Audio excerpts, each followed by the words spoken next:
téléspectateurs yu ITV ak auditeurs yu iRadio 90.3 di leen nuyu di leen ziar di leen dalal jàmm seen émission l'invité de la rédaction ci micro bi El Hadj Malick Cissé tey jii ñu am mbégte dalal Ibrahima Djité nekk spécialiste de la gouvernance naka noonu moom mooy représentant officiel de Coginov au Sénégal Gambie Guinée-Bissau ak Mauritanie ñu fas yéene waxtaanee lépp lu jëm ci wàllum tolluwaayu réew mi ak tamit xibaar bi nga xamante ni moom moo wadd démb si guddi te yàggul dara ñu ni Sénégal levé na 364 milliards si xaalis CFA si marché domestique li ni mel ban impact la mën a am si réew mi moom nan la ko jàngatee naka noonu implication des acteurs locaux ci wàllu mobilisation de levée de fonds yi nga xamante ni état wu Sénégal da koy faral def loolu yëpp ban gis-gis la si am Ibrahima Djité ci nekk yaatal ci émission l'invité de la rédaction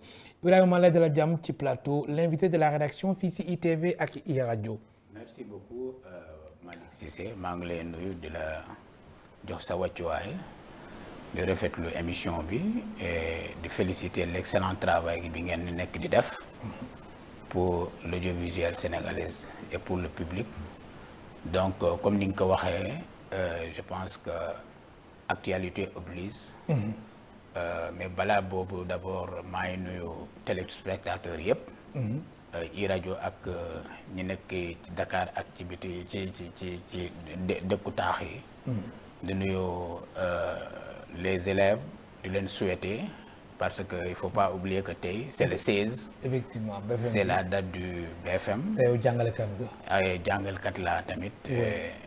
di leen ñaanal BFM jàmm et saluer aussi la mobilisation des acteurs ci organisation parce que c'est important li dalee ministère ba de IA yi ba IAF yi. ba école yi parents d'élèves yi surtout au même moment saluer aussi la sécurité parce que ci sécurité ci lépp xaj. am na solo voilà.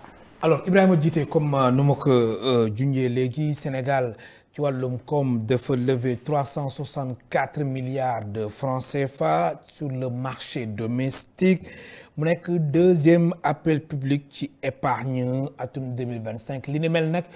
ki ko piloté woon di CGF bourse ci wàllum koom li nekkul lu njëkk ci wàllum levée de fonds daa ñëw ci kanam tuuti ci implication bi nga xamante ni acteurs locaux yi am na ko ci wàllum mobilisation de levée de fonds Sénégal levé 364 milliards de francs CFA sur le marché domestique nga nekk observateur di bàyyi xel bu baax a baax Sénégal lu muy tëddee xibaar yi ba nga ko déggee la mooy nekk sa réaction bu njëkk. Merci beaucoup je pense que première réaction bi mooy que le marché financier est liquide. le marché financier est liquide. xaalis am na ci réew mi au moins. ah bon. oui loolu la c'est ce que ça veut dire. parce que pourquoi je le dis. lii du premier. il y a de cela quelques mois. annoncé nañ fi levée de fonds. D'après le ministère en charge de ça. oui dañu ne woon seen objectif a été atteint ba dépassé. le ministère des finances et du budget. waaw le ministère des finances et du budget. alors il se retrouve avec 405 milliards. qui n'était pas l'objectif du départ. ñu ñëwaat bii tamit ñu doon xaar 300 milliards. ñu am 364 milliards. donc yu mel noonu. dafa am lu muy ban jàngat bu ñuy am premièrement. mooy appel bi bu peuple bi répondre parce que c'est important aussi. nit ñi bu ñu si bu d'accord ñu bu dee gis ñu seen bopp xam naa duñ ci répondre. mais deuxièmement ça veut dire qu'il y a de l'argent dans ce pays. xaalis am waaw mais bu amul ni les acteurs n'allaient pas mettre leur argent. ça veut dire que la facilité bu mu nekk bu mu am. ak rapidité bi.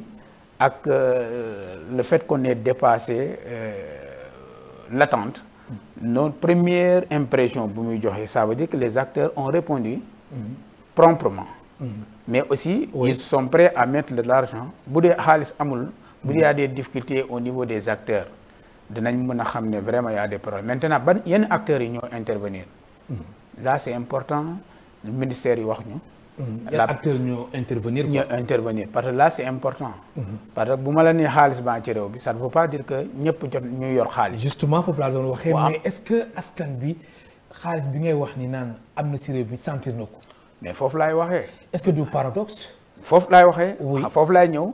bu ma la nee yenn acteurs yi ñoo répondre ça veut dire et si le ministère peut nous donner le taux exact des personnes des coûts sociaux ñu intervenir dans cet emprunt obligataire. ñan la et s'il peut nous faire ce taux là ce serait bon parce que dafay permettre ñu xam ni ban secteur ak si société bi. ñoo jël seen alal dugal ci. kon baromètre la. baromètre la.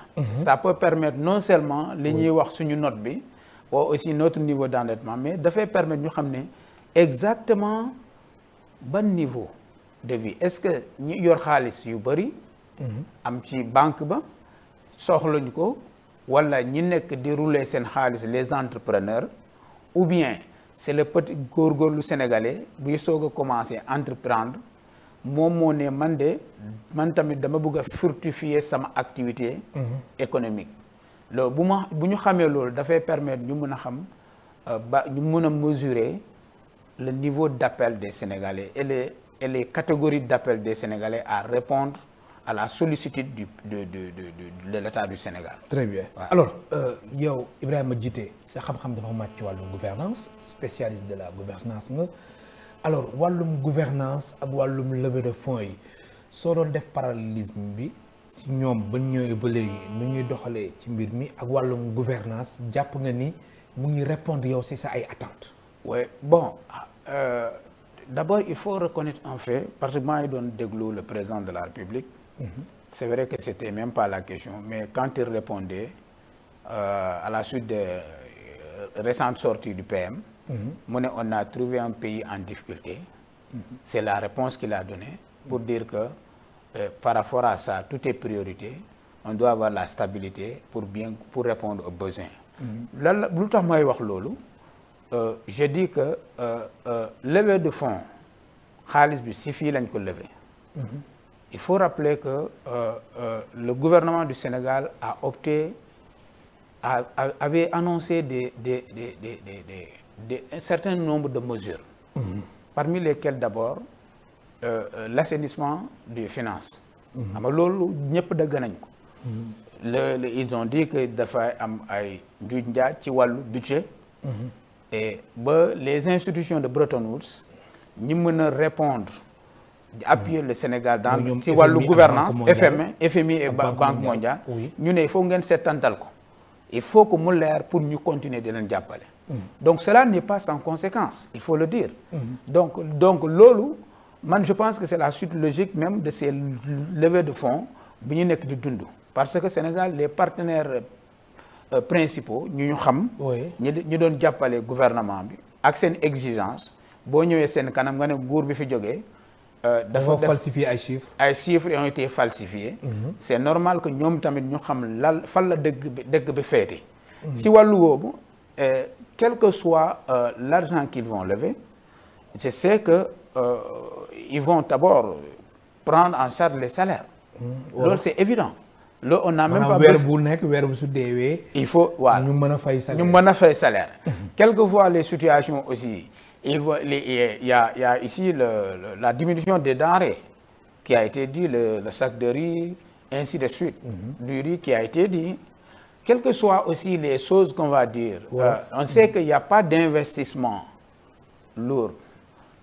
Pour l'instant, on suppose comprendre que cette levée de fonds qui a été estimé à plus de 6 milliards parce que l'État a dit qu'il a besoin de 6 000 milliards, autant pour moi. Oui. Dañu soxla 6 000 milliards pour mun a financer secteur yu mel ni infrastructure, énergie, wax nañ ko fi, mais industrialisation ak yeneen yi.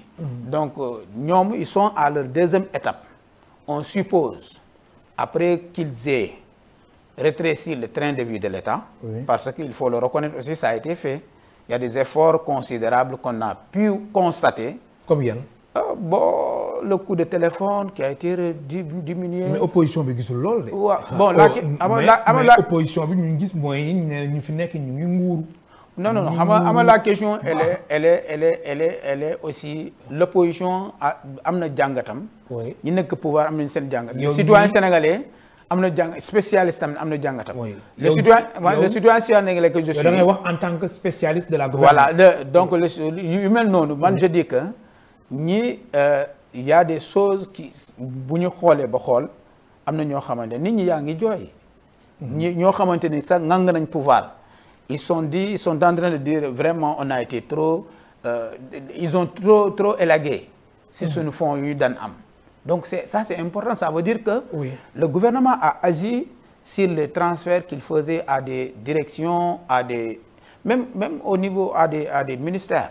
Donc yooyu nga nekk opposition nga nekk ci pouvoir yooyu da nga ko mën a sant parce que tu es avec des gens qui nekkoon nañ fi ay ak ministres yi. nañ nekk ay ministres yi suñu xarit lañ suñu ànd jàmm lañ bu ñu paree ci dañuy waxtaan da ngay comprendre ne vraiment situation bu ñu nekkoon avec les ministres d'antan avec largesse bu ñu amoon ñu bëri ci ñii amuñu ko. donc loolu kenn mënu ko naxasaay. waaw mais man dama bëggoon. nga répondre ma Ibrahima Djité. yow da xam-xam dafa màcc ci wàllum gouvernance dama ne ñoom si seen ay taxawaay est-ce que répondre nañ yow. ci wàllum gouvernance ay attentes. oui c'est mitigé ba ma la nee c'est mitigé. ñun suñu attente d'abord je sais que la première impression c'est que ngànk nañ état. état pour nga doxal ko il faut nga peex ko sa loxo. loolu ils ont su le faire. parce que xam nga coow li bari na fii balaa ñu ñëw pouvoir. ñu ñëw pouvoir tamit. ñëpp di ne c'est des novices c'est des inexpérimentés mais jusqu'au moment où nous sommes l'État une partie de l'État n'a pas bougé.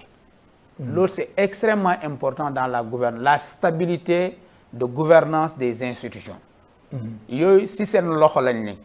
du loxo kenn ñooñu c'est entre ñoom la. loolu bu jamono bu ñu toll loolu stabilité am na. à part bi ñu déggee l'intervention du PM. loolu c'est un point extrêmement positif. dans l'attente de le fait de maîtriser le fonctionnement des institutions c'est un point extrêmement positif dans l'atteinte des objectifs. parce que mënoo gouverner une organisation boo xamante ne maîtriser woo ko. boobu au moment où nous sommes. loolu point positif la deuxièmement ci wàllu initiative bu ñu jël lii jëmale ci wàllu assainissement des comptes de gestion boobu on les attend sur ce qu'ils vont nous proposer.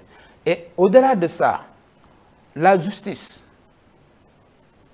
la partie la plus compliquée dans la gouvernance d'une nation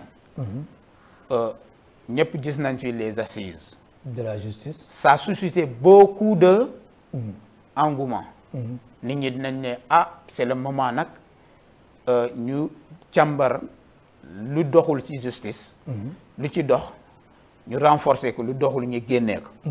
mais justement loolu noonu est-ce que sortie bu Ousmane Sonko ni mu tëddee ba muy attaquer magistrat yi ak sortie bi nga xamante ni président de la République Bassirou Diomaye Faye. wax na ko par rapport ak fonctionnement de la justice ñi dañ leen war a libérer mais libérer bi teewul tamit foog ñu bàyyi leen xel encadrer leen est-ce que jàppoo ni jamono ji ñoom ñaar ci wàllum justice kii nii lay gisee kee gisee na la.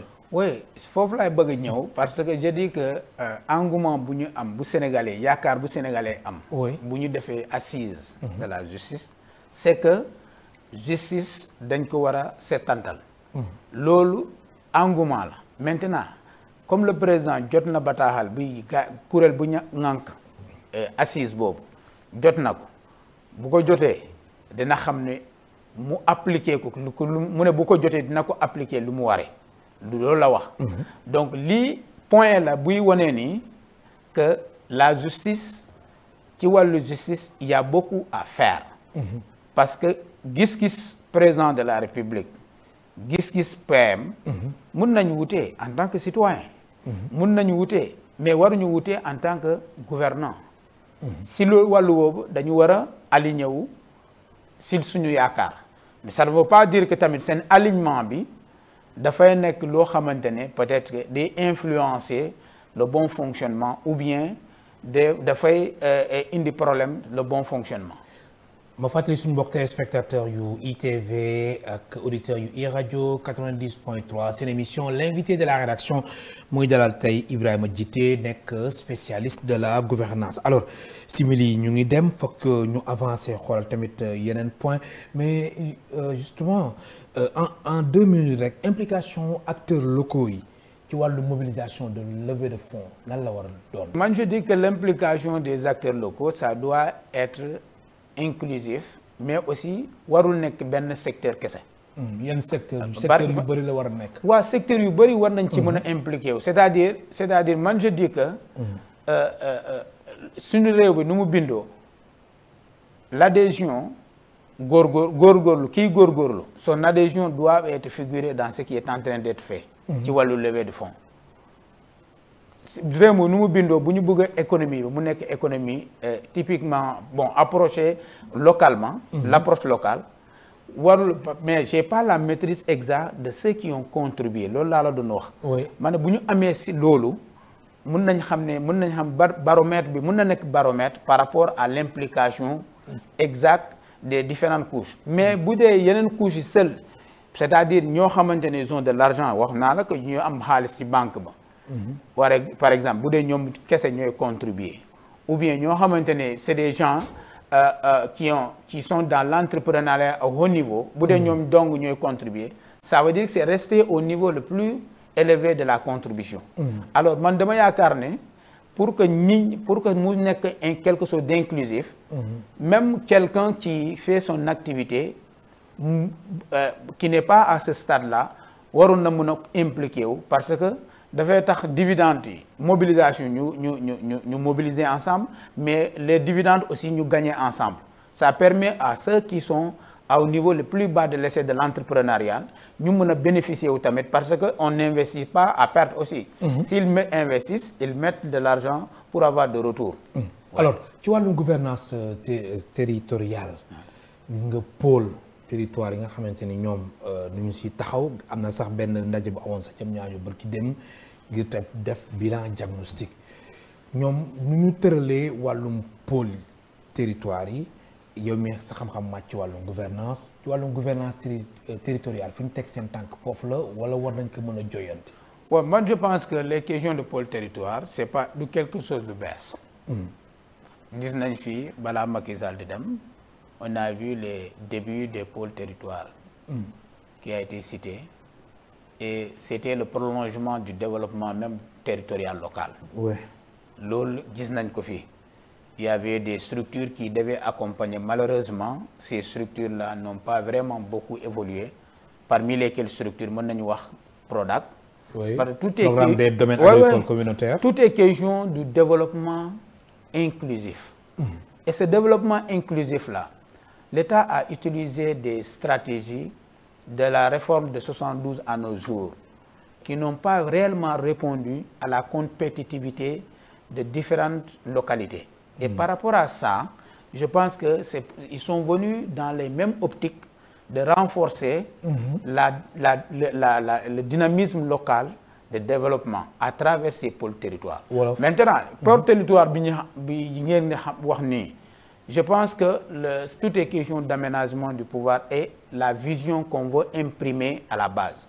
Maintenant, s'il part dans la vision, comme je prends l'exemple de Ziguinchor, Casamance, qui a été bu ñu coopté woon pour mu nekk ci wàllu agriculture. Bon, moi je me pose la question, c'est vrai, ça peut être, mais à côté de ces pôles, quelle articulation avec les pôles, avec les départements?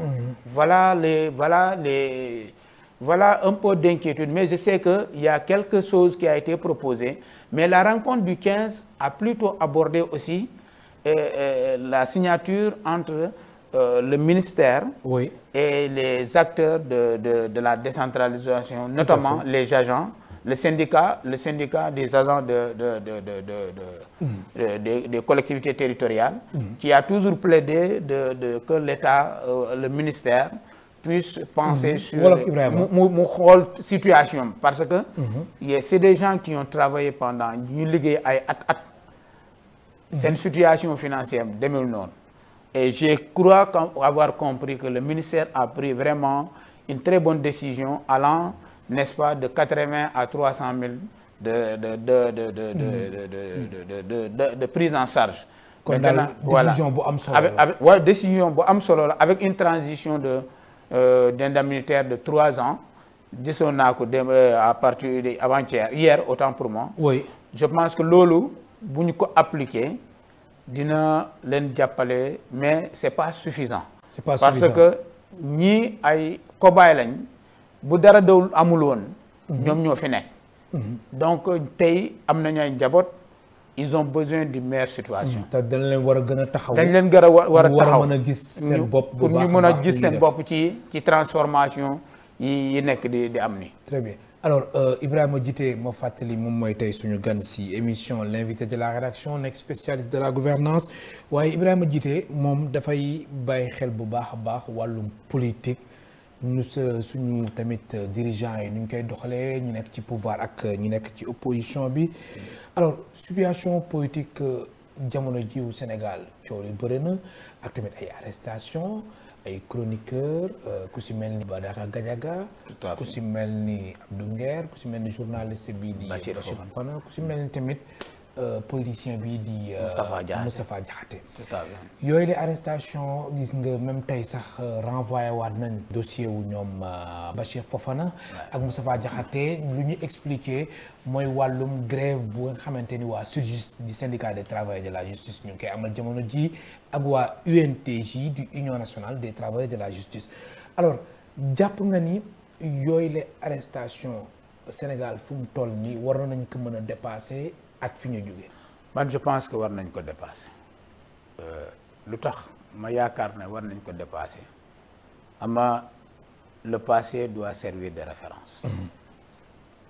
Passé bu yàggul fenn.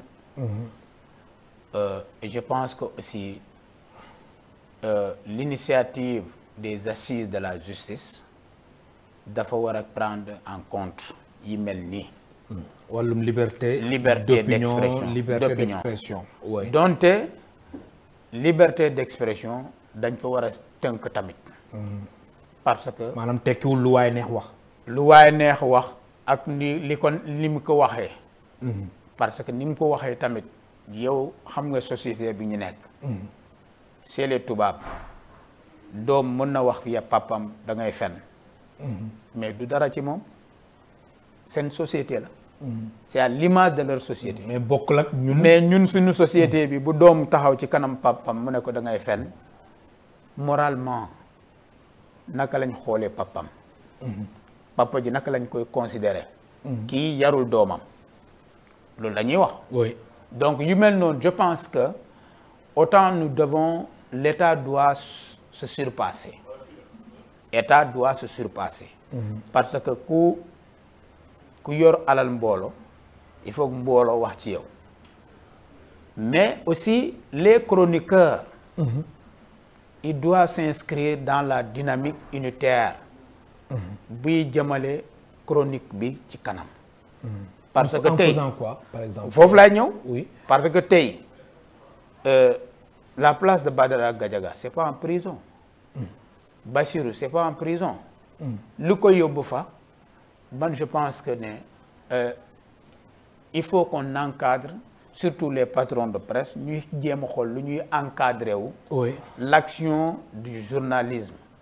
Au niveau de leur boîte. Parce que c'est des gens qui impactent. Maintenant li ñu mën a déplorer la récupération politique. loolu bu naree am non seulement day andi situation bu kenn mënul gérer. Ama autant le pouvoir que l'opposition ñëpp di profiter ci benn situation pour mu réconforter sa position ñooñu xam nañ ko gis nañ ko tamit puis nit ñi dañuy interpréter dañuy analyser. déjà yow da nga constater loolu wala. non si côté pouvoir bi ak côté opposition bi. bon wala da nga jàpp ni fa nañ jëm. non dama gis ne bu ñu nee day panañ diw mobilisation yi dafay déterminer les positions des uns et des autres. ah mais nit ñi aussi. non j'arrive am nañ droit mobiliser wu. am nañ droit mobiliser wu. waaw am nañu aussi. non je suis tout à fait d'accord. am tout Sénégalais buy observer scène bi. bu ñu jàppee diw rek mobilisation day am bu ñu convoqué diw. je donne un exemple quand Amadou Ba numéro 2 Pastef a été convoqué dans le même dossier de Badara Gadiaga. Les gens de Pastef, les gens ont commencé à parler. Quand le dossier du PM Ousmane Sonko, son excellent, a été renvoyé, par exemple, a été débouté, par exemple, les gens de Pastef, avec mon mi, qui en tant que citoyen, comme ils le disent, s'est prononcé. Donc, au même moment, quand le Badara Gadiaga a été, justice, ñi nga opposition, c'est comme si c'est un moment attendu pour ñu mëna def bloc derrière lui. Donc yu mel nonu man je pense pas que da fay bax ci jamono ji. Parce que pour man jamono ji ñepp xam nañ né situation économique bu réew mi di dox. Man j'ai même des questions par rapport à ces levées de fonds. Pour man c'est vrai ñu ngi lever fonds. Sénégalais ñu ngi xaar fan lañ koy dugalati. loolu ngay laaj. loolu suñu dirigeant yi. bien sûr sur le régime. oui il faut que ñu communiquer sur parce que dafay important c'est vrai que ils ont leur agenda mais tamit bu ñu lever fonds même bu dee bu lu ndaw la ñu communiquer ko. c'est important alors Ibrahima il nous reste une minute. hivernage bi ñu ngi si. boobu tamit gis naa ni aspect bu la soxal la ak tamit wàllum intrants agricoles yi en une minute. oui bon je pense que l'hivernage baa ngi ñëw. ku xam Sénégal. xam na ne ngay commencé na taw sax. waaw ku xam Sénégal nga xam Dakar yaa ngi wax Tamba mais Dakar bi ñu nekkee nii depuis démb am nay familles yi nekk ci situation sur le qui-vive. xam nga yooyu difficulté je pense que gouvernement dafa war a lëkkaloo. Surtout avec les collectivités territoriales. C'est une circonscription ñu xool ban situation d'urgence lañ mën a def pour que mu am un sursaut citoyen. Mais au-delà de ça bi ngay wax je pense que la distribution je l'ai vu ils ont parlé de 7000 quelque chose de tonnes d'engrais.